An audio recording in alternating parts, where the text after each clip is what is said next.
আমাদের কিন্তু জীবনের একটা লক্ষ্য থাকে। লক্ষ্যটা কিনা যে আমরা সাধারণ মানুষের কিছু উপকার করতে চাই, সাধারণ মানুষের কষ্টের কথা শুনি। অনেকে দেখবা ঢাকায় দেখবা সুইসাইড করে, আত্মহত্যা করে। তো এদেরকে আমি মাঝে মধ্যে জিজ্ঞেস করি যে কি কারণে আত্মহত্যা করছো।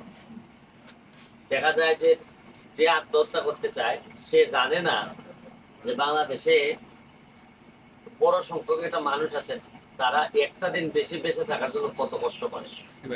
কারো ক্যান্সার হয়, কারো নানা রকম যন্ত্রণা আছে। এগুলা না দেখলে তো বুঝতে পারে না। তো ঢাকার একটা কিছু মানুষজন আছে, এরা দেখবা রাতে এদের ঘুম আসে না, এরা রাতে 4টা পর্যন্ত দেখা যায় জেগে থাকে, আবার ঘুম থেকে উঠে সকাল 12টা 1টায়। এরা কাজের সময়টাই কিন্তু লিমিটেড। এরা ওই যারা এরকম ঘুম হয় না, ঘুম থেকে উঠে দেরিতে, বেশিরভাগই আবার দেখা যায় যে বড় বড় ধনী লোকের সন্তান। পরে দেখা যায় যে এরা আসলে খুব বেশি সমাজ দিতে পারে না।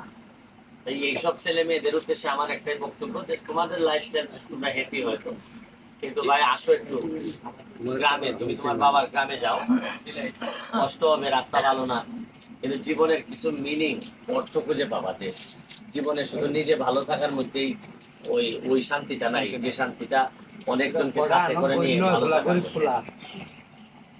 তো আমি তারা আসলে সেদিনও দেখলাম একটা মেয়ে সুইসাইড করছে, ফেসবুকে লাইভে এসে কথা টথা বললে সুইসাইড করছে। আমার কাছে মনে হয় এত পড়াশোনা কইরা মানুষ যখন সুইসাইড করে তখন আসলে আমি খুব হতাশ হই যে আমি তো মনে করি যে জীবনের শেষ দিন যেদিন আমার হবে, এই দিনও সকালবেলা আমি কিছু না কিছু দিয়ে যেতে চাই পৃথিবীর যেন কাজে লাগে। কিন্তু তারা কিভাবে এত ইয়াং মানুষগুলা সুইসাইড করে আমি আসলে বুঝতে পারি না। এটা আমার কাছে এক এক সময় মনে হয় যে এটা এক ধরনের অসুখ মনে হয়। নাইলে এইভাবে মানুষ তার জীবন তারে শেষ করে দিতে পারে না। জীবনে কত সুন্দর জিনিস আছে দেখো, চাইলে কত মানুষের সেবা করা যায়। এই যে আজকে আমরা সকালবেলা 9টার সময় বের হয়ে গেছি, আজকে হয়তো সারাদিন আমরা বিভিন্ন ভাঙ্গন, মানুষের কষ্ট এগুলা দেখার চেষ্টা করব, কিছু ত্রাণ মানুষকে দিব। কিন্তু এই যে মানুষ হিসাবে মানুষের সাথে যে ভ্রাতৃত্ব, মানুষের প্রতি টান, এই টানই তো মানুষকে অন্যরকম প্রাণীতে রূপান্তরিত করে। আশরাফুল মাত্র গাছ বানায়, কিন্তু বেশিরভাগ মানুষ জানেই না আসলে তার উদ্দেশ্য কি। সে জানেই না যে তার বেঁচে থাকার মিনিং কি। ওই লেভিশ লাইফ লিড করতে করতেই দেখা যায় যে জীবনের বেশিরভাগ সময়টা সে কাটাই দেয়। শেষ বয়সে এসে দেখা যায় যে সে বুঝতে পারে যে না, আসলে অনেক বড় ভুল হয়ে গেছে।